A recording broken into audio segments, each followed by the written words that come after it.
السلام عليكم ورحمة الله وبركاته.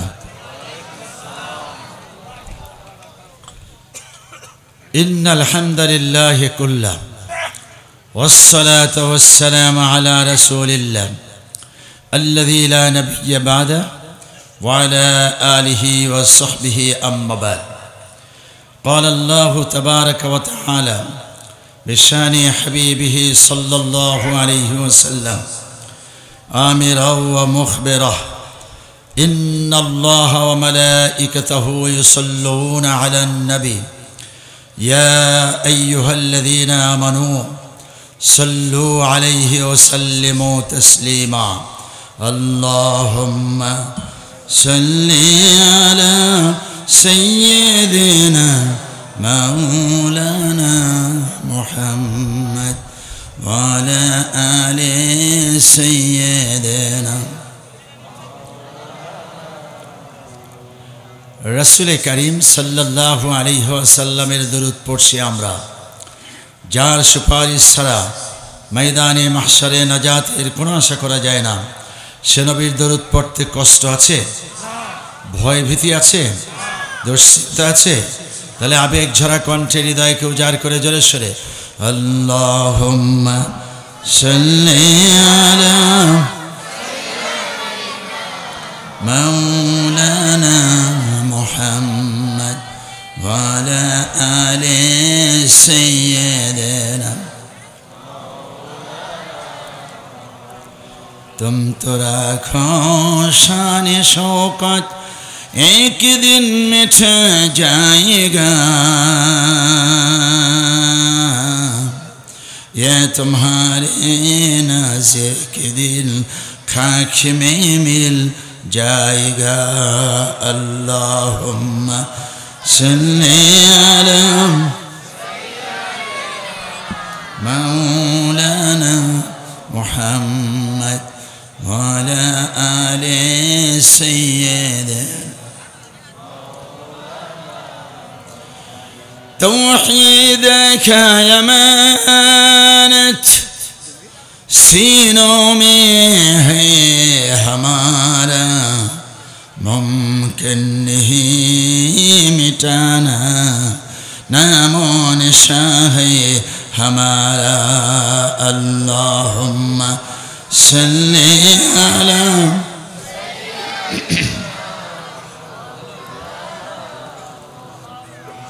वअला आलि सय्यिदिना।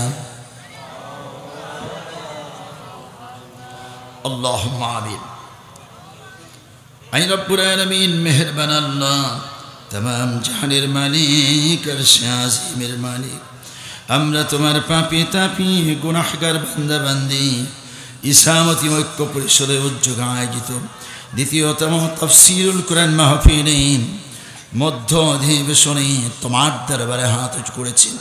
হে রব্বুল আলামিন, তোমার হাবিবে পাককে মহব্বত করে দরুদ ও সালাম পাঠালাম। মেহেরবানি করে সালামটুকু সোনার মদিনায় নবী পাকের রওজায় পৌঁছিয়ে দিন আল্লাহ। হে রব্বুল আলামিন, জীবনে কত গুনাহ করেছি হিসাব নেই, জমিন থেকে আকাশ পর্যন্ত পাপে ভরপুর হয়ে গিয়েছে। পাপের বোঝা মাথায় নিয়ে তোমার দরবারে হাত উঁচু করার সাহস নেই, তারপরেও বুক ভরা আশা নিয়ে হাত তুললাম। মেহেরবানি করে জীবনের সকলের পাপগুলিকে মাফ করে দাও আল্লাহ।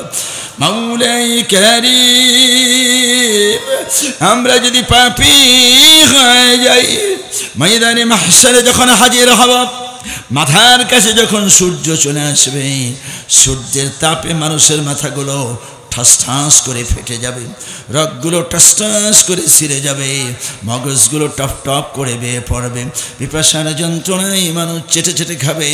তখন আমাদের কি অবস্থা হবে গো মাওলা? তোমার দরবারে ফরিয়াদ, দয়া করে তখন তুমি আর শাহজিমের নিচে ছায়া করে দিও আল্লাহ। মাওলাই কারীম, আমরা যদি পাপী হয়ে যাই, পলসিরাতে যখন দাঁড়াবো, লক্ষ লক্ষ টুকরো হয়ে নিচে যাব, জাহান্নামের আগুনে পড়ে যাব, সে আগুন তো সহ্য করা যাবে না। 500 বছরের দূরের মানুষকে জ্বালিয়ে দিবে, পুড়িয়ে দিবে, কি করে সহ্য করব গো মাওলা? তোমার দরবারে ফরিয়াদ, সে আগুন থেকে রক্ষা করে জান্নাতের মালিক বানাইয়া দিও আল্লাহ। মালিক তুমি জান্নাতে, তোমার কাছে আমায় একটি ঘর বানিয়ে দিও। এই আল্লাহ, যেখানে নবী রাসূলগণ থাকবেন, যেখানে সাহাবায়ে কেরাম থাকবেন, যেখানে তাবিন, সিদ্দিকিন, শহীদগণ যেখানে থাকবেন, আয় আল্লাহ মেহেরবানি করে সেখানে আমাদের জন্য একটু স্থান বানিয়ে দিন। হে রব্বুল আলামিন, এই সুন্দর মাহফিলের আয়োজন যারা করেছেন, এর সম্মানিত প্রধান অতিথি মজলুম জননেতা, জামাতে ইসলামী বিদগ্ধ নেতা জনাব আলহাজ শাহজাহান চৌধুরী, সাবেক সংসদ সদস্য, হুইপ, সাতকানিয়া, লোহাগাড়া, চট্টগ্রাম, মেহেরবানি করে জনাবকে নেক হায়াত দারাজ করুন আল্লাহ, সুস্বাস্থ্য দান করুন আল্লাহ। দেশ জাতির জন্য বিশাল খেদমত আঞ্জাম দিতে হবে, কবুল করে নিন আল্লাহ। আপনার বান্দা আবু বকর, ওমর, ওসমানের যোগ্য উত্তরসূরি হিসাবে মঞ্জুর করুন আল্লাহ। হে রব্বুল আলামিন, আজকের মাহফিলের সম্মানিত সভাপতি মজলুম জননেতা জনাব মোহাম্মদ জসিম উদ্দিন, প্রধান উপদেষ্টা ইসলামতি ঐক্য পরিষদ, সাবেক উপজেলা চেয়ারম্যান, সাতকানিয়া, চট্টগ্রাম, জামাতে ইসলামী, বিশাল বড় নেতা, কোরআনের সৈনিক, কিন্তু ইসলামের কারণে, কোরআনের কারণে তাকে উপজেলা চেয়ারম্যান হওয়ার পরেও বসতে দেওয়া হয়নি। চেয়ারে বসে একদিনের জন্য দায়িত্ব পালন করতে পারেননি। আল্লাহ রাব্বুল আলামিন যে সমস্ত জালিমদের কারণে তিনি দায়িত্ব পালন করতে ওই সময় পারেননি, মজলুম হয়ে জেলখানায় দুঃখে দুঃখে কষ্ট পেয়েছেন। আপনার দরবারে ফরিয়াদ, মেহেরবানি করে জালিমদের জন্য বিচার আপনার কোর্টে থাকলো। আর এই সময় আমরা দোয়া করি, কোরআনের জন্য, ইসলামের জন্য সিপাহ সালার হিসেবে কবুল করে নিন আল্লাহ। হে রব্বুল আলামিন, অঞ্চলের মানুষের, হৃদয়ের মানুষটাকে হায়াত দারাজ করে দিন আল্লাহ। আজকের প্রধান মুফাসসির উলামায়ে কেরাম, বুজুর্গানে আযম, একটু পূর্বে সাইদি সাহেব তাফসীর করেছেন। আল্লাহ, মঞ্চে রয়েছেন উলামায়ে কেরাম, আমার ভলান্টিয়ার ভাইরা, স্বেচ্ছাসেবক ভাইরা, বিশেষ করে মোহাম্মদ আব্বাস উদ্দিন, সভাপতি ইসলামতি ঐক্য পরিষদ, জনাব মোহাম্মদ আশরাফ আলী জিসান, সেক্রেটারি ইসলামতি ঐক্য পরিষদ, জনাব মোহাম্মদ জিয়াউল হক, অর্থ সম্পাদক ইসলামতি ঐক্য পরিষদ সহ যারা কষ্ট করেছেন, অর্থ দিয়েছেন, বুদ্ধি দিয়েছেন, শ্রম দিয়েছেন, বিদেশ থেকে সাহায্য করেছেন, বারবার দোয়া চেয়েছেন, সকলের জন্য ফরিয়াদ। রোজ হাসরে, কিয়ামতে, মুসিবতের ময়দানে আমাদের সকলের জন্য এই মাহফিল বেহেশতে যাওয়ার কারণ বানাইয়া দিয়েন আল্লাহ। লা ইলাহা ইল্লাল্লাহু মুহাম্মাদুর রাসূলুল্লাহ সাল্লাল্লাহু আলাইহি ওয়াসাল্লাম। মুআজ্জাজ মুহতারাম জনাব সভাপতি, সাতকানিয়া মানুষের হৃদয়ের স্পন্দন, মাথার তাজ, ইসলামী আন্দোলনের সিপাহ সালার জনাব মোহাম্মদ জসিম উদ্দিন, প্রধান উপদেষ্টা ইসলামতি ঐক্য পরিষদ, সাবেক উপজেলা চেয়ারম্যান, সাতকানিয়া, চট্টগ্রাম, যিনি জেলখানায় থেকেই চেয়ারম্যান। আল্লাহ রাব্বুল আলামিন যাদেরকে কবুল করেন, তারা কূপের ভিতরে পড়ে গেলেও সেখান থেকে টান দিয়ে উঠিয়ে মিশরের সিংহাসনে বসায় দেন। আল্লাহর বান্দা জেলখানায়, কিন্তু বান্দারা তাকে ভোট দিয়ে আকাশে উঠিয়ে রেখেছেন। জালিমেরা বসতে দেয়নি, কাজ করতে দেয়নি, খেদমত করতে দেয়নি। এখন যেন আল্লাহ রাব্বুল আলামিন খাদেম হিসেবে কবুল করে নেন। ওমর ইবনে আব্দুল আজিজের উত্তরসূরি বানিয়ে আমাদের খাদেম হিসেবে কবুল করেন, বলে আমিন। কোরআনের জন্য পতাকা উত্তোলনকারী হয়ে যেতে পারেন, আল্লাহ রাব্বুল আলামিনের কাছে সে দোয়া করছি। মজলুম জননেতা, প্রধান অতিথি, জনানন্দিত ব্যক্তিত্ব জনাব আলহাজ শাহজাহান চৌধুরী, সাবেক সংসদ সদস্য হুইপ, সাতকানিয়া, লোহাগাড়া, চট্টগ্রাম। আল্লাহ রাব্বুল আলামিন কবুল করুন। জাতির জন্য, দেশের জন্য, কালেমার জন্য, ইসলামী আন্দোলনের জন্য আল্লাহর এ বান্দাকে আল্লাহ বাঁচিয়ে রেখেছেন। ভবিষ্যতে যেন এই দায়িত্ব সঠিকভাবে পালন করতে পারেন, আল্লাহ সে তৌফিক এনায়েত করুন। আসবেন আপনাদের সামনে তাফসীর পেশ করার জন্য আন্তর্জাতিক খ্যাতিসম্পন্ন মুফাসসির কোরআন, আমার স্নেহের ভাই, কলিজার ভাই জনাব মাওলানা কামরুল ইসলাম সাঈদ আনসারী, ঢাকা। তিনি ইনশাআল্লাহুল আজিজ সময়ের মতো চলে আসবেন। মঞ্চস্থ মেহমানবৃন্দ, আমার পিতৃতুল্য, দাদাতুল্য মুরব্বিয়ান ইকরাম, ইসলামতি ঐক্য পরিষদের সম্মানিত সভাপতি, মহতারাম সেক্রেটারি, কোষাধ্যক্ষ, অন্যান্য সদস্যবৃন্দ, উলামা ইকরাম, বুজুর্গান এজাম, মঞ্চস্থ মেহমানবৃন্দ এবং বিশাল মাহফিলকে আঞ্জাম দেওয়ার জন্য ভলান্টিয়ার ভাইরা এবং মায়েরা, বোনেরা, অর্থ দিয়ে দেশ থেকে বিদেশ থেকে যারা সাহায্য করেছেন, সকলের প্রতি সশ্রদ্ধ সালাম। আসসালামু আলাইকুম ওয়া রাহমাতুল্লাহ।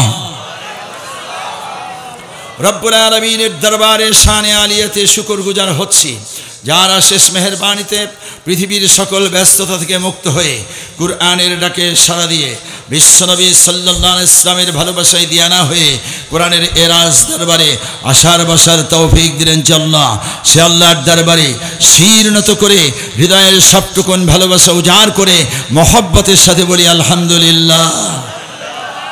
এ আওয়াজ কি বান্দার জন্য না আল্লাহর জন্য? জমিন কার? আকাশ কার? আমার মুস্তাফিজ ভাইয়ের নাশিদে নাশিদে, সঙ্গীতে সঙ্গীতে, কবিতায় ছন্দে আপনারা এতটাই আপ্লুত হয়েছেন, কণ্ঠ তখন যা ছিল দিয়ে দিয়েছেন, এখন আর দিব না, এরকম। তাহলে হৃদয়ের ভালোবাসা সবটুকুন উজাড় করে বলি আলহামদুলিল্লাহ, মারহাবাম বিল্লাহ, শুকরান জাসিলা, আল্লাহুম্মা হাইয়িক, জাযাকুমুল্লাহু খায়র। আমার জন্য সাবজেক্ট আছে ইসলামের দৃষ্টিতে প্রতিবেশীর হক এবং সামাজিক ন্যায় বিচার প্রতিষ্ঠায় রাসূল সাল্লাল্লাহু আলাইহি ইসলামের অবদান। গুরুত্বপূর্ণ সাবজেক্ট, যথেষ্ট তাৎপর্যবহ এবং সময়ের দরকার। যাই হোক, কতটুকুন সময় আমার হাতে আছে তা জানি না, যে কোনো সময় হয়তো স্লিপ আসতে পারে। সেই সময়ের পূর্ব পর্যন্ত এ দুটি বিষয়ে যেমন কথা বলবো, এই সময়কার প্রেক্ষাপটে বাংলার জমিনের জন্য, বিশ্বের জন্য আমাদের আরও কিছু কথার দরকার হবে। আমি এই সংক্ষেপ সময়ের মধ্যেই বলতে চাই, আপনারা রাজি না নারাজি? একটা কথা একটু সাবজেক্টে ঢুকার আগে বলে নেই। দুইজন হাফেজ খতম তারাবি পড়ালো, তারাবি শেষ, পাশের বাড়িতেই খাবার খেয়েছে, এখন নিজ বাড়িতে রওনা করেছে। আপনাদের এই অঞ্চলে খতম তারাবি হয় না? নিজ বাড়িতে রওনা করেছে একটি জঙ্গলের পথ দিয়ে। এই পথে কিছু দূর চলার পরেই টহল পুলিশের একটা গাড়ি সামনের থেকে এসে দাপ্পাস করে দুই হাফেজের সামনে থামলো। দারোগা নামলো, তিনজন কনস্টেবলও নামলো। হাফেজ দুইজনকে খুব ভদ্রের সাথে সালাম দিয়েছে। পুলিশেরা সবসময় ভদ্র, কথা বলে মিষ্টি মিষ্টি, শেষ পর্যন্ত কথায় প্যাঁচ লাগিয়ে মামলা দিয়ে দেয়। পকেটের ভিতরে একটা কাগজ ঢুকাই দিল আর বলল সে জঙ্গি বই পুস্তক পাওয়া গেছে। খামোখা একটা কিছু পকেটে ঢুকিয়ে এরপরে মামলা দিয়েছে, জুলুম করেছে এবং বহু বন্ধুদেরকে, শিবিরের বন্ধুদেরকে, জামাতের বন্ধুদেরকে হাত কেটে ফেলেছে, পা কেটে ফেলেছে, চক্ষু উপড়িয়েছে, ব্যানেট দিয়ে খুঁচিয়ে খুঁচিয়ে মেরেছে, আবার তাদেরকে জেলখানার ভিতরে জঙ্গি মামলা দিয়ে পুরে পুরে শেষ করেছে। ঠিক কিনা বলেন? যাই হোক, দারোগা সাহেব তিনি হাফেজ দুইজনকে সালাম দিয়ে কিছু প্রশ্ন করেছে, খুব মিষ্টি মিষ্টি কায়দায়। দুইজন হাফেজ দেখতে শুনতে বড় হলেও বুদ্ধিতে তো অত পাকা না, আর সারাদিন রোজা থেকেছে, ক্লান্ত, ইফতার করেছে, ক্লান্ত, এশা পড়েছে, তারাবি পড়ালো, ক্লান্ত। এ অবস্থায় তারাবি শেষ করে খাবার খাওয়ার পরে শরীরটা ছেড়ে দিয়েছে। এটাই স্বাভাবিক, আমাদেরও ছেড়ে দেয়। দুইজন হালকা হালকা গতিতে কিছু টুকটাক কথাবার্তা বলতে বলতে বাড়ির দিকে যাচ্ছিল।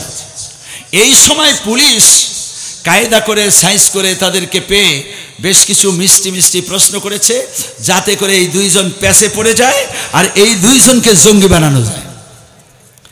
জঙ্গি বানাতে পারলেই, জঙ্গি মামলা দিতে পারলেই পুলিশের র্যাঙ্ক বাড়ে।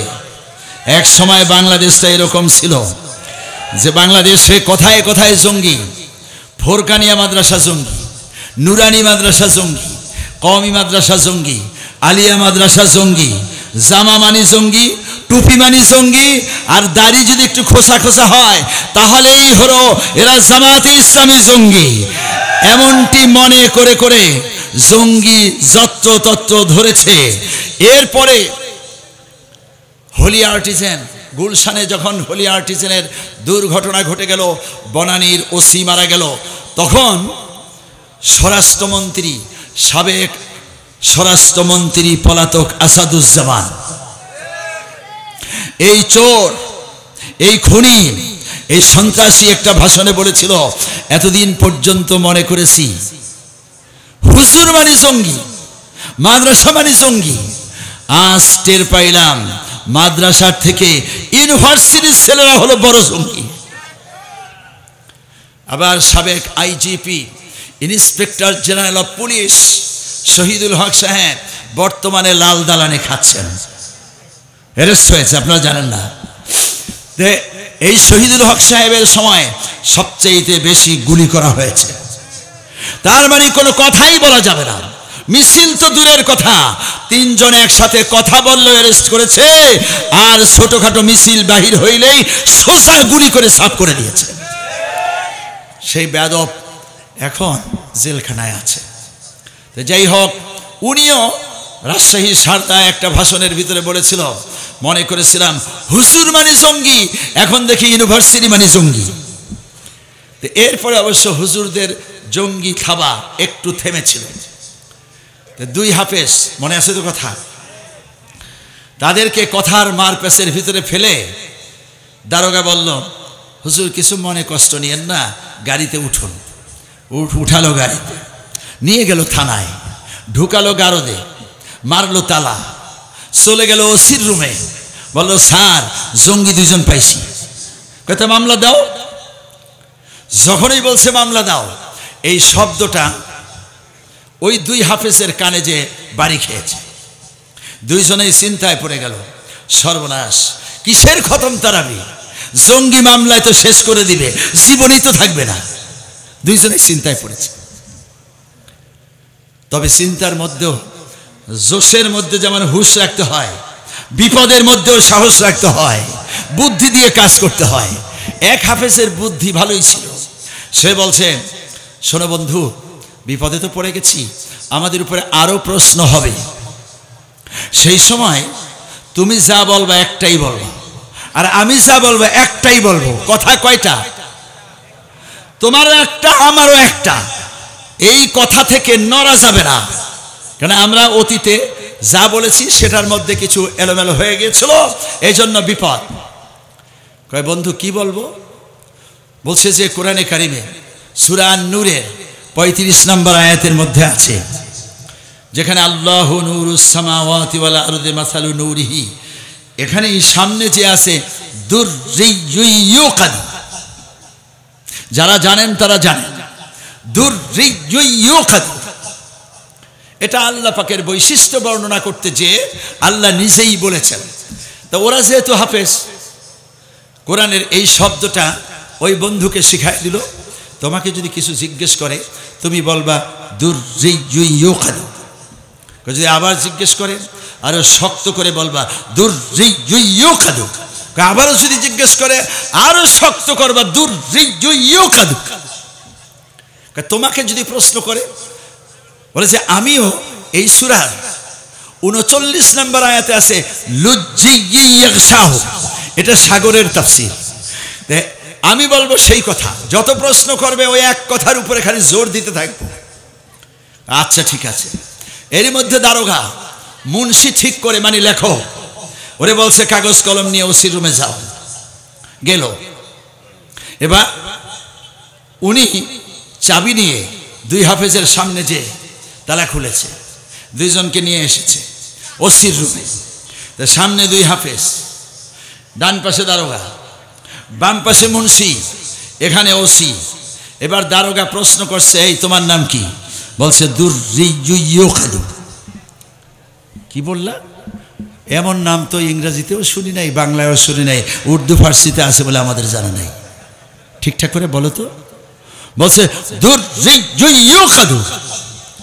আরে কি বলো, ভালো করে বলো, সঠিকটা বলো। বলছে দুর্রিয়ুখাদু। ওসি বলছে, এই দারোগা থামো, ওনাকে না, ওনাকে জিজ্ঞেস করো, এই তোমার নাম কি? বলছে লুজ্জিয়াকশাহু। আরে বলে কি, বাবার বয়স এমন নাম শুনি নাই, ঠিকঠাক বলো। বলছে লুজ্জিয়াকশাহু। যত প্রশ্ন করে তত শক্ত করে। ওসি দাঁড়ায় গেল, দারোগাকে খোঁচা মারল, এই দারোগা আসো। অন্য একটা রুমের ভিতরে নিয়ে বলছে যে বুঝো কিছু? স্যার কিছু বুঝি না তো।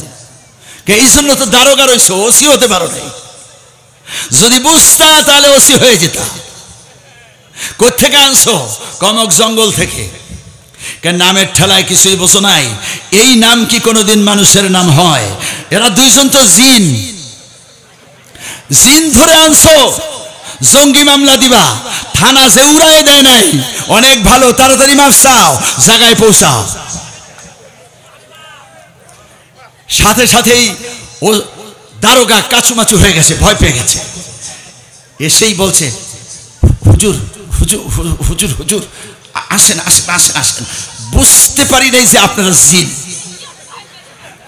মাফ করে দেন, মাফ করে দেন। এই কথা বলে মারছে, দুইজনকে যত্নের সাথে উঠিয়ে নিয়ে গাড়িতে উঠালো। এইবার মোটা তাজা কনস্টেবল 4 জন সাথে নিল, উঠলো গাড়িতে। ড্রাইভারকে বলল, এই আস্তে চালাবা, যত্নের সাথে, হুজুরদের যাতে কোনো কষ্ট না হয়। এবার চালাতে চালাতে ওই জঙ্গলে নিয়ে গেল, ওখানে দুইজনকে যত্নের সাথে নামালো। এরপরে দারোগা দুইজনের পায়েই ধরছে, ধরিয়া বলছে যে হুজুর বুঝি নাই আপনারা জিন, অন্যায় করে ফেলেছি, ভুল করে ফেলেছি। অন্য জিনদেরকে বলবেন না, তাহলে থানা শুদ্ধ উড়াই দিবে, আমাদের চাকরি চলে যাবে, না খেয়ে মরতে হবে। দুইজন আস্তে আস্তে বলছে যে আচ্ছা। এই কথার পরে ওরা দুইজন, ওরা পুলিশ সব চলে গেল। গাড়িতে উঠে ড্রাইভারকে বলল, তড়িৎ গতিতে চালাও, এলাকা ছাড়ো, জিনের এলাকা। আচ্ছা বলুন তো, এই দুইজন হাফেজ কি জিন? কি দুইজন হাফেজ মানুষ, কিন্তু ওরা বুঝছে জিন। কারণ আছে, এই দুই হাফেজ যেই কাজটা করেছে তার মধ্যে 3টা শিক্ষা আছে।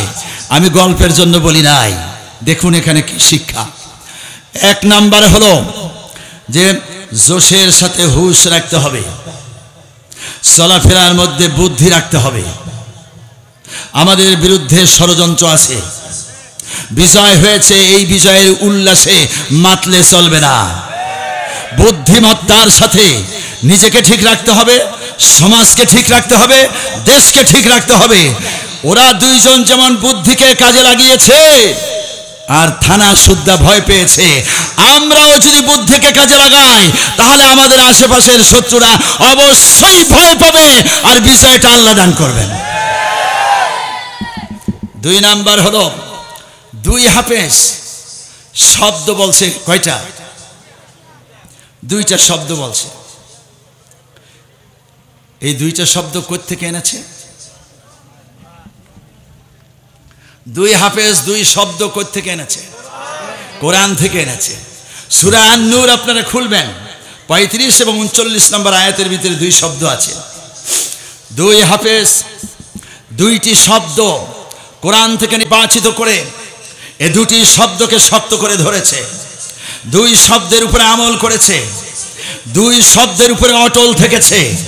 কোরআনের 2 শব্দে অটল থাকার কারণে থানা ভয় পেয়েছে, ওসি ভয় পেয়েছে, দারোগা ভয় পেয়েছে, পুলিশ ভয় পেয়েছে। আল্লাহর কোরআনের দুই শব্দের কারণে ওরা মাফ চাইতে বাধ্য হয়েছে। শেষ পর্যন্ত অন্য জিনদেরকে বলবেন না এই কথা বলে কাতর হয়ে জায়গায় পৌঁছাতে বাধ্য হয়েছে। সম্মানিত বন্ধুগণ, আমরা শাহজালাল, শাহপরান, শাহ আমাত, হাজী শরিয়তুল্লাহর উত্তরসূরি। আমরা আবু বকর, ওমর, ওসমান, আলী রাদিয়াল্লাহু তাআলা আনহুমের উত্তরসূরি। আমরা মতিউর রহমান নিজামী, আলী হাসান মুজাহিদ, আব্দুল কাদের মোল্লা, মীর কাসেম আলী কামারুজ্জামানের উত্তরসূরি। আমরা আল্লামা দেলোয়ার হোসেন সাঈদীর উত্তরসূরি।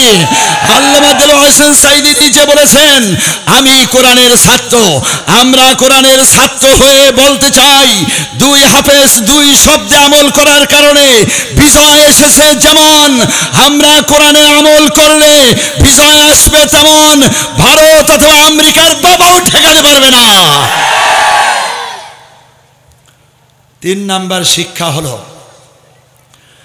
দুইজন আগে যে কথাবার্তা বলেছিল একটু এলোমেলো ছিল, এইবার যে কথা বলল দুইজন ঐক্যবদ্ধ হয়েছে। ঠিক কিনা বলে? বললো না, যা বলবো একটাই বলবো, মানে কি ঐক্য। সম্মানিত বন্ধুগণ, মাত্র 2 হাফেজ ঐক্য হওয়ার কারণে যদি থানা ভয় পেতে পারে, পুলিশ ভয় পেতে পারে এবং সকলে মিলে মাফ চাইতে পারে, ভবিষ্যতের চিন্তা থানা যেন উড়ায় না দেয়, আবার জঙ্গি মামলা থেকে বাঁচায় দিতে পারে, দুনিয়ার সকল বিপদ থেকে মুক্ত করে তাদেরকে যদি সুন্দরভাবে পৌঁছিয়ে দিতে পারে, ঠিক আমরাও যদি বাংলাদেশের সকল তাওহীদি জনতা ঐক্যবদ্ধ হতে পারি, বিশ্বের মুসলিম যদি ঐক্যবদ্ধ হতে পারি, জামা টুপি দাড়িওয়ালারা যদি ঐক্যবদ্ধ হতে পারি, নামাজি মুসল্লিরা যদি ঐক্যবদ্ধ হতে পারি, পীর মাশায়েখ বুজুর্গ জামাত ইসলামী যদি ঐক্যবদ্ধ হতে পারি, তাহলে পরে এদের বিজয় এসেছে যেমন, আমাদের ঐক্যের কারণে বাংলাদেশে বিজয় আসবে তেমন। সেই বিজয়কে ঠেকাবার জন্য হাসিনা চেষ্টা করেছে। তার সাথে আর্মি ছিল, এয়ারফোর্স ছিল, নেভি ছিল, বিসিবি ছিল, ভারত ছিল, আওয়ামী লীগের পান্ডা সন্ডা গুন্ডারা ছিল, লাঠি ছিল, অস্ত্র ছিল, শক্তি ছিল, টাকা ছিল, জনগণের লুটপাট করা টাকা সব ছিল, এতগুলো এমপি মন্ত্রী ছিল। কিন্তু যখন তাওহীদি জনতা জেগে উঠেছে, হাসিনার বাবাও ঠেকাতে পারে না। আল্লাহ রাব্বুল আলামিন সেরকম ভাবে ঐক্যবদ্ধ হওয়ার তৌফিক আমাদেরকে দান করুন। এবার সাবজেক্টে চলে যাব।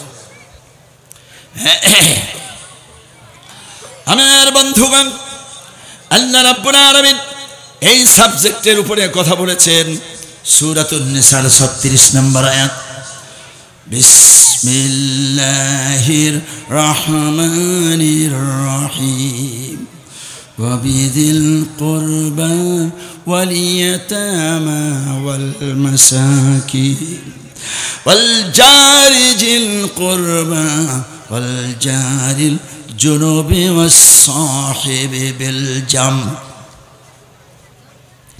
প্রতিবেশীর হকের ব্যাপারে আল্লাহ রাব্বুল আলামিন কথা বললেন, ও পৃথিবীর মানুষরা শুনে নাও, ইবাদত করতে হবে একমাত্র আল্লাহ।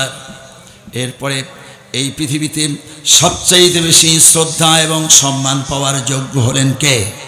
শ্রদ্ধাভাজন মা এবং বাবা। এরপরে তোমার নিকট প্রতিবেশী, দূর প্রতিবেশী, প্রতিবেশীদের হক আদায় করে দাও। কোনো প্রতিবেশীর সাথে কষ্টদায়ক কিছু করা যাবে না।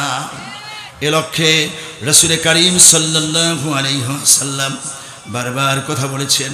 আল্লাহ সুবহানাহু ওয়া তাআলা প্রতিবেশীর হকের ব্যাপারে এত বেশি কথা নাজিল করলেন। বুখারী মুসলিমের হাদিস, মা জালা জিবরাইল ইউসিনি বিল জারি হাত্তা জানান্তু আন্নাহু সাইওয়ারিসুহু, মুত্তাফাকুন আলাইহি। রাসূল করিম সাল্লাল্লাহু আলাইহি ওয়াসাল্লামের কাছে ঘন ঘন জিবরিল আমিন এসে এসে প্রতিবেশীর হক আদায় করার জন্য তাকিদ দিচ্ছেন, যাতে কষ্ট না পায়, যাতে তারা তোমার কারণে দুঃখ কষ্টের ভিতরে না থাকে, তোমার চলাফেরায়, তোমার আওয়াজে, তোমার দাপটে অথবা তোমার ঘরের পানিতে তারা যেন কষ্ট না পায়। তোমার চুলার থেকে ধুলা চলে যাবে, সেই ধোঁয়ায় যেন তারা কষ্ট না পায়। এভাবে করে করে বারবার তাকিদ দিতে থাকলেন। বিশ্বনবী সাল্লাল্লাহু আলাইহি ওয়াসাল্লাম বললেন, আমার আশঙ্কা হচ্ছিল যে খুব শীঘ্রই হয়তো প্রতিবেশীকে ওয়ারিস বানায় দেওয়া হবে। তার মানে মা বাবা মরে গেলে ছেলে মেয়ে যেমন ওয়ারিস সূত্রে মালিক হয়, প্রতিবেশীও সেরকম ওয়ারিস সূত্রে সম্পদের মালিক হয়ে যেতে পারে, এমনটি রাসূল মনে মনে ভাবলেন। এরপরে আবার আর একখানা হাদিস, মান কানা ইউমিনু বিল্লাহি ওয়াল ইয়াউমিল আখিরে ফালিয়ুকরিম জারাহু। যে বা যারা আল্লাহর উপরে বিশ্বাস করেছেন, পরকালে বিশ্বাস করেছেন, সে যেন অবশ্যই প্রতিবেশীর সাথে সম্মানসূচক আচরণ করেন। অর্থাৎ কোনোভাবেই প্রতিবেশী কষ্ট পাবে এমন যাতে কিছু না হয়ে যায়। মুত্তাফাকুন আলাইহি। এই হাদিসও বুখারী মুসলিমের হাদিস। আবার রাসূল সাল্লাল্লাহু আলাইহি ওয়াসাল্লাম বলেছেন, মান কানা ইউমিনু বিল্লাহি ওয়াল ইয়াউমিল আখিরে ফালা ইউজি জারাহু। মুত্তাফাকুন আলাইহি। যে বা যারা আল্লাহর উপরে বিশ্বাস করে, পরকালে বিশ্বাস করে, প্রতিবেশীকে অবশ্যই সে কোনো কষ্ট দিবে না, মুখেও না, হাতেও না, চলায়ও না, বলায়ও না। আর কষ্ট যে দেয় সে কোনোভাবেই মুসলমান হতে পারে না। অন্য হাদিসে এসছে, আল মুসলিমু মান সালিম আল মুসলিমুনা মিন লিসানিহি ওয়া ইয়াদিহি। মুসলমান তাকেই বলা হয় যার হাত থেকে, তার জবান থেকে অন্য মুসলমান নিরাপদে থাকে। একইভাবে আরো হাদিস এসছে, আল্লাহু লা ইউমিনু, আল্লাহু লা ইউমিনু, আল্লাহু লা ইউমিনু। কিলা মান ইয়া রাসূলুল্লাহ? ক্বালা আল্লাযী লা ইউমিনু জারাহু বাওয়াকিহি। রাওয়াহুল বুখারী। আল্লাহর কসম, সেই মানুষ মুমিন নয়। আল্লাহর কসম, সেই মানুষ মুমিন নয়। আল্লাহর কসম, সেই মানুষ মুমিন নয়। একজন সাহাবী জিজ্ঞেস করলেন, ইয়া রাসূলুল্লাহ, কোন মানুষ? বললেন, যেই মানুষ তার প্রতিবেশীর হক নষ্ট করে, প্রতিবেশীকে কষ্ট দেয়। আল্লাহর হাবিব সাল্লাল্লাহু আলাইহি ওয়াসাল্লামকে প্রশ্ন করা হলো, ইয়া রাসূলুল্লাহ, ইন্না ফুলানা তাসুমুন নাহার ওয়া তাকুমুল লাইলা ওয়া তুআসি জিরানাহু ক্বালা হিয়া ফিন্নার। রাওয়াহু আহমদ। রাসূল সাল্লাল্লাহু আলাইহি ওয়াসাল্লামকে একজন আল্লাহর বান্দা এসে প্রশ্ন করলেন, হে আল্লাহর রাসূল, একটি মানুষ এমন আছে দিনের বেলা রোজা রাখে, রাতের বেলা জাগ্রত থেকে ইবাদত করে, কিন্তু একটাই দোষ, সে প্রতিবেশীকে কষ্ট দেয়। এমন লোকের ঠিকানা কোথায়? রাসূল বললেন যে ঠিকানা হলো সোজা জাহান্নাম। নাউজুবিল্লাহ বলেন। এই ওয়াজ ভালো লাগবে না, এটা আমি তো জানি, কারণ এই ওয়াজের ভিতরে সুর নাই, ঝংকার নাই, কিন্তু সাবজেক্ট তো এটা, আমার তো বলতে হবে। বুঝতে খুব কষ্ট হচ্ছে। আমি তো সেই ভাষায় বলছি না। 1989 সাল, আমি তখন সারসিনা আলিয়া মাদ্রাসার স্টুডেন্ট। বিডিআরের 26 রাইফেলস ব্যাটালিয়নে খতম তারাবি পড়াতাম। ওরা ছিল ঠাকুরগা, গেলাম ঠাকুরগা। ওরা ছিল পঞ্চগড়, গেলাম পঞ্চগড়। ওরা আসলো ঢাকা, গেলাম ঢাকা। ওরা চলে গেল রাঙ্গামাটি, গেলাম রাঙ্গামাটি। সেখান থেকে 65 মাইল ভিতরে ভারতের লুসাই পাহাড়ের কাছে ছোট হরিণা।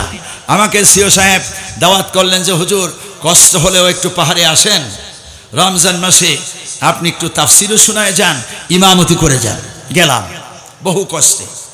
যাওয়ার পরে দেখি গোলপাতার ঘর, সেটার মধ্যে জুমার নামাজ হয় না। পাশেই ছোট হরিণা বাজার, এই বাজারের মসজিদে জুমা হয়। চলে গেলাম বাজারের মসজিদে, যে দেখি জুমার নামাজের আগে যে বয়ান, সেই বয়ানটা চলতেছে। খতিবেরা বয়ান করে না,